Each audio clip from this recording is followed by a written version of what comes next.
नमस्कार, आप देख रहे हैं आई इंडिया और मैं हूं डॉक्टर पंकज सिंह गौर। समाजवादी पार्टी के राष्ट्रीय अध्यक्ष अखिलेश यादव ने 19 अक्टूबर को सीतापुर में जो बयान दिया वो दूर तक चला गया, यानी कि कांग्रेस कहीं न कहीं इस बयान से तिलमिला गई है। आपको बता दें कि समाजवादी पार्टी के राष्ट्रीय अध्यक्ष अखिलेश यादव ने कांग्रेस के उत्तर प्रदेश के प्रदेश अध्यक्ष अजय राय को चिरकुट जैसे शब्दों से नवाज दिया। उसके बाद आज बारी थी मध्य प्रदेश के पूर्व मुख्यमंत्री कमलनाथ की। जैसे ही पत्रकारों ने अखिलेश यादव का नाम लिया तो उन्होंने भी एक साधारण कार्यकर्ता जैसे होता है उसी अंदाज में अखिलेश यादव को नवाज दिया। तो पहले हम आपको सुनाते हैं कि कमलनाथ ने अखिलेश यादव का नाम लेते ही क्या कहा। ज्यादा जीतेंगे। सर, अखिलेश यादव ने आरोप लगाया कि उन्होंने भी बोला, अरे भाई छोड़ो अखिलेश। आपने सुन लिया कमलनाथ के बयान को। अब हम आपको सुनाते हैं समाजवादी पार्टी के राष्ट्रीय अध्यक्ष अखिलेश यादव के उस बयान को जो 19 अक्टूबर को उन्होंने सीतापुर में दिया था। शाहजहांपुर में प्रशिक्षण शिविर कार्यक्रम में भाग लेने के लिए अखिलेश यादव जा रहे थे और इसी दौरान उन्होंने एक बयान दिया कांग्रेस पर और उस बयान के बाद कांग्रेस कहीं न कहीं तिलमिला गई और ये माना जाने लगा कि इस बयान के बाद इंडिया गठबंधन में दरारें पड़ गई हैं, क्योंकि ये बयान दरअसल अखिलेश यादव ने मध्य प्रदेश के चुनाव को लेकर दिया। मध्य प्रदेश में चुनाव हो रहे हैं और यहाँ पर अखिलेश यादव चाहते थे कि कहीं न कहीं कांग्रेस और समाजवादी पार्टी मिलकर चुनाव लड़ें और उन्हें 5 से 6 सीटें कांग्रेस उन्हें भी दे दे।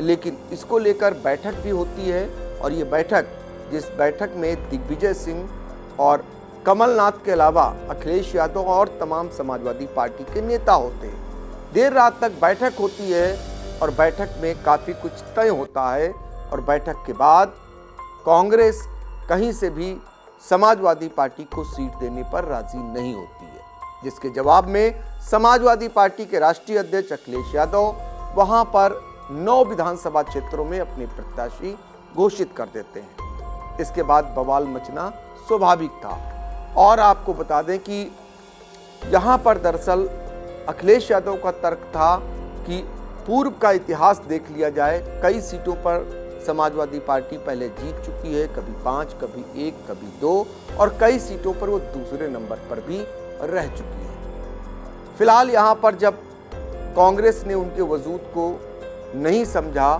और एकला चलना ही उचित समझा तो इसके बाद अखिलेश यादव तिलमिला गए। और आपको बता दें, इससे पहले कांग्रेस के प्रदेश अध्यक्ष अजय राय जब से बने हैं लगातार अखिलेश यादव पर कहीं न कहीं हमलावर हैं, यानी समाजवादी पार्टी पर हमलावर हैं। अब मौका था अखिलेश यादव का। तो अखिलेश यादव इतना तिलमिला गए कि उन्होंने प्रदेश अध्यक्ष अजय राय का नाम आते ही चिरकुट जैसे शब्दों से उन्हें नवाज दिया और भी तमाम आरोप जड़े कि उन्हें पता होता तो वो शायद ये गठबंधन नहीं करते। उन्हें नहीं पता था कि ये गठबंधन सिर्फ और सिर्फ दिल्ली की सरकार बनाने को लेकर है। फिर वो बैठक किस बात को लेकर हुई वो ये सवाल भी उठाते हैं और ये भी कहते हैं कि आने वाले समय में अगर ज़रूरत पड़ी तो इंडिया गठबंधन में वो शामिल होंगे, यानी सोचा जाएगा। तो ऐसी तलखी जब हुई तो स्वाभाविक है भारतीय जनता पार्टी के लोग खिलखिला गए, क्योंकि भारतीय जनता पार्टी इसी उम्मीद में थी और भारतीय जनता पार्टी ये आशंकाएं भी जताती आ रही थी कि ये गठबंधन यानी केर बेर का संग नहीं हो सकता है। और फिलहाल जिस तरीके से अखिलेश यादव ने हमला बोला कांग्रेस पर, उसके बाद कहीं न कहीं पूरे देश में एक समीकरण जैसे बिगड़ते हुए नजर आए, जो बन रहे थे, जो बनते दिखाई दे रहे थे। ये लग रहा था इंडिया गठबंधन भारी पड़ने वाला है और इस तरीके से समाजवादी पार्टी, जिसका उत्तर प्रदेश में अपना वजूद माना जाता है और वो कांग्रेस से ही 2-2 हाथ करने को अब तैयार होती दिख रही है, तो ये कहीं न कहीं ये लगा कि अब इंडिया गठबंधन में आगे चलकर समाजवादी पार्टी हिस्सा बनेगी या नहीं, ये फिलहाल भविष्य बताएगा। लेकिन हम आपको अखिलेश यादव का वो बयान सुना देते हैं जो 19 अक्टूबर को सीतापुर में उन्होंने दिया और उसके बाद राजनीतिक गलियारों में हलचल मच गई। आइए सुन लेते हैं। देखिए, कौन कांग्रेस या कोई दल क्या कह रहा है, इंडिया गठबंधन, हम ही कंफ्यूज हो गए होंगे। इसका मतलब अगर हम उन मीटिंगों में बैठे हैं तो हम ही कंफ्यूज रहे होंगे। इसीलिए जिस व्यक्ति के बारे में आप बात कर रहे हो, मुझे नहीं पता कि कांग्रेस पार्टी का कौन व्यक्ति इस तरह की बात कर रहा है। हमें तो ये लगा कि जब मध्य प्रदेश के मुख्यमंत्री जो रहे, पूर्व में कई बार मुख्यमंत्री रहे, वो रहे, उन्होंने मीटिंग बुलाई और पूछा समाजवादी पार्टी से। हमने अपनी पूरी परफॉर्मेंस बताई, किस समय पर समाजवादी पार्टी के विधायक कहाँ जीते हैं, कभी 1 जीते, कभी 2 जीते, कभी 5 जीते और किस जगह हम नंबर 2 पे रहे। पूरी चर्चा हुई और रात भर 1 बजे तक समाजवादी पार्टी के नेताओं को जगाया उन्होंने और बातचीत की, पूरे आंकड़े देखे और आश्वासन दिया कि हम 6 सीटों पर विचार करेंगे। लेकिन जब रिजल्ट आया, घोषित की गई सीटें, तो समाजवादी पार्टी शून्य रही। अगर ये मुझे पहले दिन पता होता कि विधानसभा स्तर पर कोई गठबंधन नहीं है इंडिया का, तो हम उसमें कभी मिलने नहीं जाती हमारी पार्टी के लोग, न अपनी हम सूची देते कांग्रेस के लोगों को, न कांग्रेस के लोगों का फोन उठाते। लेकिन अगर उन्होंने ये बात कही है कि गठबंधन नहीं है, तो हम स्वीकार करते हैं गठबंधन नहीं है। और गठबंधन अगर केवल उत्तर प्रदेश में केंद्र के लिए होगा तो उस समय विचार किया जाएगा और जैसा व्यवहार होगा समाजवादी पार्टी के साथ, वैसा ही व्यवहार उनको देखने को मिलेगा यहाँ पर। सर, उन्होंने कहा कि हमने घोसी में समर्थन किया और ऐसा रहा। तो किस नेता के बारे में बात कर रहे हो आप? ये कांग्रेस के कौन नेता है? उनके प्रदेश अध्यक्ष कह रहे हैं। देखिए, प्रदेश अध्यक्ष की कोई हैसियत नहीं है, न वो पटना की मीटिंग में थे, न वो जाकर के मुंबई की मीटिंग में थे। इंडिया के बारे में क्या जानते हैं वो, गठबंधन के बारे में? उनकी क्या हैसियत है जो बोल रहे हैं इस तरह की बात? इजराइल और गाजा की इससे उनसे पूछिए, रात को 1 बजे तक क्यों उनके मुख्यमंत्री कमलनाथ जी ने बैठाया, क्यों उनके पूर्व मुख्यमंत्री दिग्विजय सिंह जी ने बैठाया? वो क्या उनके मुख्यमंत्री नहीं है क्या उनके प्रदेश के? अगर वो मुख्यमंत्री नहीं थे तो इस तरह की भाषा नहीं बोलनी चाहिए उनको। सर, तो क्या इसके बाद और इसका मतलब ये हुआ कि आप दूसरे दलों को बेवकूफ बना रहे हैं आप बैठा करके। सर, तो इससे क्या मतलब निकाला जाए? सर, गठबंधन का फिर क्या मतलब ये निकाला जाए? बीजेपी से मिले हुए लोग हैं, ये कांग्रेस के लोग बीजेपी से मिले हुए लोग हैं। सर, तो आगे की अभी क्या रणनीति? ये जो बीजेपी से मिले हुए, देखिए, अगर मुझे पता होता जी कि गठबंधन प्रदेश स्तर पे नहीं है तो मैं समाजवादी पार्टी के नेताओं को दिग्विजय सिंह जी के पास नहीं भेजता। अगर मुझे ये पता होता कि समाजवादी पार्टी को प्रदेश स्तर पे गठबंधन नहीं कर रहे हैं, मैं कमलनाथ जी के पास अपनी पार्टी के लोगों को नहीं भेजता। और मुझे ये भरोसा होता कि कांग्रेस पार्टी के लोग धोखा देंगे तो मैं उनकी बात पे भरोसा नहीं करता। मुझे बताया गया कि 6 सीटों पर आपके लिए सोचा गया है, विचार किया गया है और उस पर तय करेंगे। सिटिंग एमएलए की जगह आप सीट दे दोगे आप और उम्मीद करोगे कि मैं आपके बारे में सच बोलूं और जो बात बोलनी है उनको। मैं आपके माध्यम से कांग्रेस पार्टी को कहना चाहता हूं, अपने चिरकुट नेताओं से हमारी पार्टी के बारे में न बुलवाएं। सर, तो अभी आगे का क्या रहेगा? मतलब ये आगे कंटिन्यू रहेगा? आगे का देखा जाएगा, क्योंकि हमें अगर ये जानकारी मिल रही है कि गठबंधन केवल दिल्ली के स्तर पे, तो ठीक है, दिल्ली के स्तर पे जब बात होगी तो की जाएगी। एमपी सीटों पे अगर बात की जाएगी तब देखा जाएगा।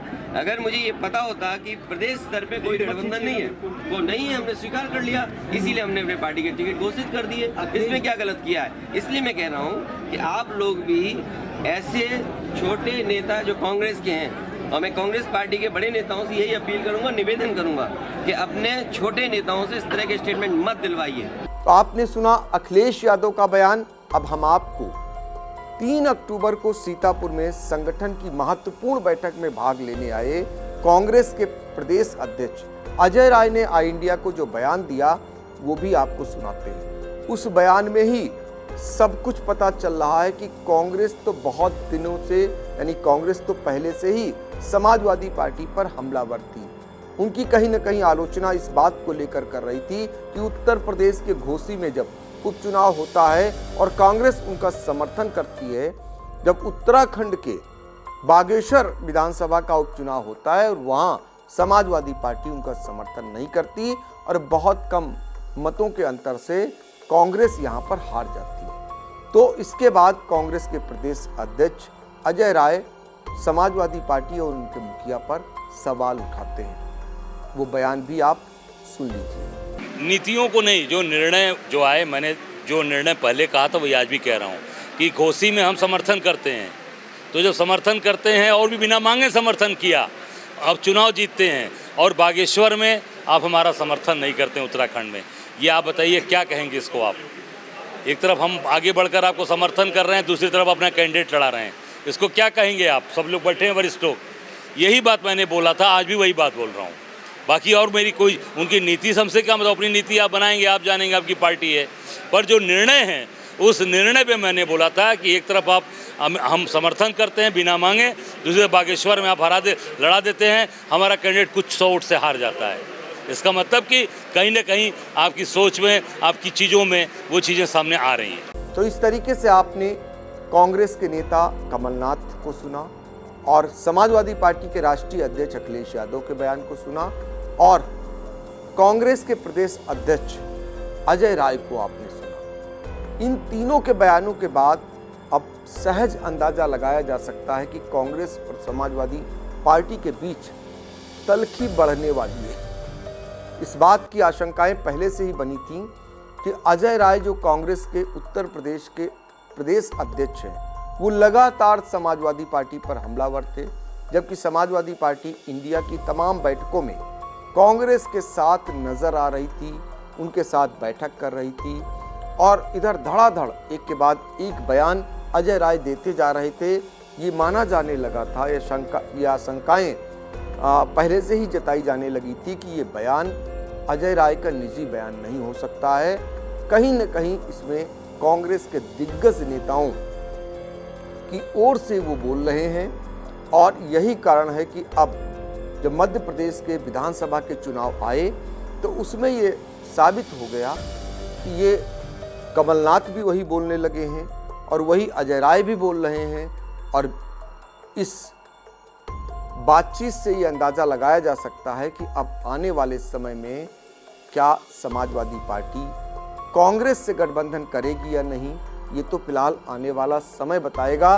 लेकिन इतना ज़रूर है कि उत्तर प्रदेश में कांग्रेस की फिलहाल कोई हैसियत नहीं है। पिछले अगर देखा जाए चुनाव को तो उसमें कांग्रेस का जो वोट बैंक है या कांग्रेस का जो वोट शेयर है वो ना के बराबर है। ऐसे में उसे एक दल की जरूर आवश्यकता है जो मजबूत दल है। और ये भी बीच में आशंकाएं बनती जा रही थी कि कांग्रेस जो है बहुजन समाज पार्टी से भी हाथ मिलाती हुई दिख रही है। बहुजन समाज पार्टी की ओर ज़्यादा उसका झुकाव दिख रहा है बनस्पत समाजवादी पार्टी के। उसके पीछे की कहानी यह है कि कांग्रेस ये मान बैठी है कि इस बार मुस्लिम उसे वोट करेगा, यानी केंद्र में वो मोदी के अगेंस्ट यानी कांग्रेस को वोट देगा और यदि उसका गठबंधन बहुजन समाज पार्टी से होता है तो जो दलित मतदाता है वो उसको मिल जाएगा, उसके सहारे उसकी जो है नैया पार हो जाएगी। यही कारण है कि समाजवादी पार्टी को कम आंकती है। उधर समाजवादी पार्टी को लगता है कि क्योंकि पिछले गठबंधन में उसने बसपा से गठबंधन किया, उसका लाभ सीधे बसपा को मिला और बसपा की 10 सीटें आईं और सभी जानते हैं कि समाजवादी पार्टी का क्या हश्र हुआ था। तो ऐसे में वो कम सीटें देने की तैयारी में थी कांग्रेस को और कांग्रेस चाहती थी उसे ज़्यादा से ज़्यादा सीटें मिले, लेकिन कांग्रेस अंदर ही अंदर अपनी तैयारी भी करती जा रही थी। पश्चिम की अगर बात करें तो कांग्रेस के वो नेता जिनको कांग्रेस छोड़कर जो चले गए उनको भी कांग्रेस वापस लाने की तैयारी कर रही है। बहुत सारे प्रत्याशियों का तलाश करने लगी है। तो ऐसे में समाजवादी पार्टी को भी ये लगने लगा था कि उसके अपने लोगों यानी उसके जो अपने नेता हैं उन पर भी वो डोरे डालेगी, तो वो तल्खी बढ़नी स्वाभाविक थी। और ये अवसर मध्य प्रदेश के चुनाव का हुआ, जिसके चलते सीधे कहीं न कहीं ये धक्का कांग्रेस के मुखिया अखिलेश यादव को लगा, चूँकि उस बैठक में कांग्रेस के समाजवादी पार्टी के मुखिया अखिलेश यादव खुद गए थे। तो जब खुद गए थे उसके बाद कांग्रेस ने बात नहीं मानी, तो उसके बाद ये इस तरीके का दोनों के बीच तल्खी होनी स्वाभाविक थी। अब सवाल ये उठता है क्या इंडिया गठबंधन में आगे समाजवादी पार्टी शामिल होगी या नहीं होगी, ये फिलहाल इस पर सबकी निगाहें लगी हुई हैं। अब ये देखना होगा कि जो ये एक दूसरे के बयान और पलटवार का जो छिड़ गया है, ये कब खत्म होता है। कोई कांग्रेस का बड़ा नेता इसमें हस्तक्षेप करेगा या नहीं करेगा। अभी फिलहाल मध्य प्रदेश के चुनाव हैं विधानसभा के, निश्चित तौर पर वहाँ पर समाजवादी पार्टी अपनी ताकत झोंकेंगे और कांग्रेसी अपनी ताकत लगाए हुए हैं, तो वहाँ पर तो अभी रार बढ़नी ही है। उसके बाद दिल्ली की सरकार बनाने को लेकर दोनों दलों के बीच इंडिया गठबंधन में समझौता होता है या नहीं, ये फिलहाल देखना होगा। फिलहाल इतना ज़रूर है, कांग्रेस और समाजवादी पार्टी के वार और पलटवार के बीच भारतीय जनता पार्टी के लोग मन ही मन में इस समय उनके लड्डू फूट रहे हैं। उन्हें लगता है कि जो काम उन्हें बड़ी मेहनत करके करना होता वो बड़ी आसानी से हो गया है, और उन्हें ये भी लग रहा है अगर यही दोनों के बीच दरार पड़ी रही तो निश्चित तौर पर उनकी अपनी राह आसान हो जाएगी। फिलहाल ये राजनीति है, राजनीति में कुछ भी नहीं कहा जा सकता। कौन किस पर आरोप लगा रहा है, कौन किस पर पलटवार कर रहा है, सभी ने देखा मुलायम सिंह और मायावती के बीच की अदावत को और उसके बाद दोनों की दोस्ती को। तो राजनीति इसी को कहते हैं। आगे देखिए क्या कुछ होता है, इस पर भी हमारी नज़र बनी रहे।